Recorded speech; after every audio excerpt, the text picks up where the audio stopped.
ফ্যাসিবাদ কায়েম করে গায়ের জোরে দেশ শাসনের দিন শেষ হয়ে গেছে বলে হুঁশিয়ার করেছেন জামায়াত ইসলামের শীর্ষ নেতারা। বিকেলে দেশের সব বিভাগীয় শহরে বিক্ষোভ মিছিল সমাবেশে তারা বলেন, একটি প্রভাবশালী মহল নিজেদের স্বার্থে পিআর পদ্ধতির বিরোধিতা করছে।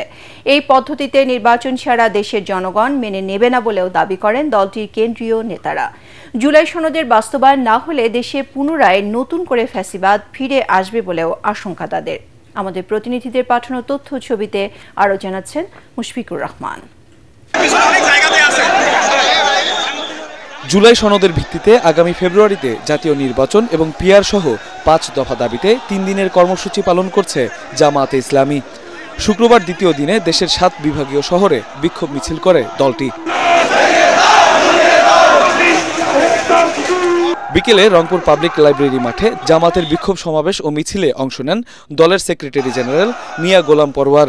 তিনি বলেন, একটি প্রভাবশালী মহল নিজেদের স্বার্থের কারণে পিআর পদ্ধতির বিরোধিতা করছে, কিন্তু দেশের 70% ভোটার পিআর পদ্ধতিতে নির্বাচন চায় বলে মন্তব্য করেন তিনি। অতীতের এই ট্র্যাডিশনাল ইলেকশনের কারণে বহু যোগ্য নেতা কেন্দ্রে ছিল, যারা চাঁদাবাজি মস্তানি কালো টাকা খেলতে পারেননি বলে অনেক টাউট নেশাখোরের কাছে নির্বাচনে তারা এলাকা হেরে গেছে। কি বলে? ফলে এই পিআর পদ্ধতি চায় না তারাই, যারা কালো টাকা দিয়ে কোটি কোটি টাকার মনোনয়ন বাণিজ্য করতে পারবে না, তারা পিআর ঠেকাতে চায়।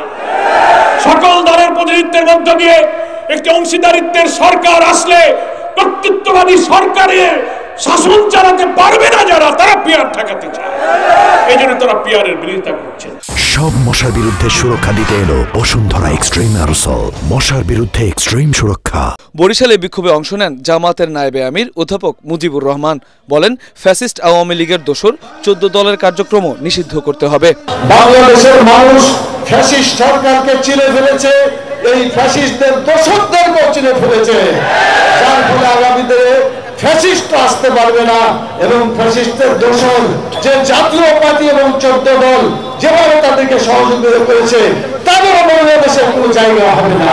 এছাড়া চট্টগ্রাম, সিলেট, ময়মনসিংহ, রাজশাহী এবং খুলনায় বিক্ষোভ সমাবেশ করে জামায়াতে ইসলামী। শীর্ষ নেতারা বলেন, 5 দফা দাবি বাস্তবায়ন না হলে আগামীতে আবারও স্বৈরাচার ফিরে আসবে। অতিরিক্ত দালালি করার কারণে নিজেরাই বিলুপ্ত হয়ে গেছে রাজনীতি থেকে। আর একটি দল অতীতে যখন ক্ষমতায় ছিল, বাংলাদেশকে বিশ্বের দরবারে 5 বার দুর্নীতিতে তারা চ্যাম্পিয়ন করেছে। আর এর ধারাবাহিকতা 5ই আগস্টের পর থেকে চাঁদাবাজি থেকে শুরু করে বালু খাওয়া, পাথর খাওয়া শেষ করেছে। এবার বাংলাদেশের মানচিত্র খাওয়ার ষড়যন্ত্রে নিয়োজিত হয়েছে। এ সময় জামাত নেতারা জানান, আলোচনার টেবিলের পাশাপাশি দাবি আদায়ের এই আন্দোলন চলবে। প্রয়োজনে আরো কঠোর হবার হুঁশিয়ারিও দেন তারা। মুশফিকুর রহমান, ATN বাংলা।